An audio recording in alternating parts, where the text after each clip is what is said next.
সুশাসনের মধ্যে একটি অন্যতম বিষয় হচ্ছে দুর্নীতির দমন বা দুর্নীতির যে করাল ক্লাস, দুর্নীতির যে প্রভাব, যে বিস্তার আমরা গত 2 যুগ ধরে প্রায় দেখেছি, সেই বিস্তারকে যে কোনো মূল্যে রোধ করা। সম্মানিত উপস্থিতিবৃন্দ, বিএনপি একটি রাজনৈতিক দল যারা 2001 সালে বাংলাদেশের জনগণের ম্যান্ডেট নিয়ে সরকার পরিচালনার দায়িত্ব পায়। আমরা যখন পরিচালনার দায়িত্ব পাই তখন আমরা একটি খুব কষ্টকর একটি বোঝা আমরা ইনহেরিট করি। কি সেই বোঝাটি? সেটি হচ্ছে দুর্নীতি। 2001 সালে বাংলাদেশকে আন্তর্জাতিক সংস্থা দুর্নীতিতে চ্যাম্পিয়ন ঘোষণা করেছিল।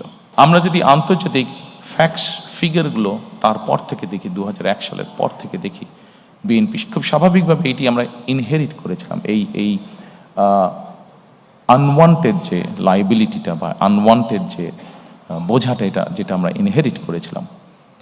এবং তারপরে আমরা যদি খেয়াল করি, ফ্যাক্টস ফিগার যা বলে, বেগম খালেদা জিয়া সরকার পরিচালনা করার পর থেকে খুব কঠোর ছিলেন এই বিষয়ে, খুব কঠোর ছিলেন এই বিষয়ে। এবং তার কঠোরতার ফলেই আমরা যদি স্ট্যাটিস্টিকগুলো দেখি তাহলে আমরা দেখব ধীরে ধীরে ধীরে ধীরে বাংলাদেশ দুর্নীতিতে আস্তে আস্তে এইটাতে ডেভেলপ করতে থাকে। এবং 2006 সালে যখন আমরা তত্ত্বাবধায়ক সরকারের কাছে ক্ষমতা হস্তান্তর করি, বাংলাদেশ দুর্নীতিতে যে চ্যাম্পিয়ন, এই অপবাদ থেকে বেরিয়ে এসেছিল বাংলাদেশ 2006 সালে।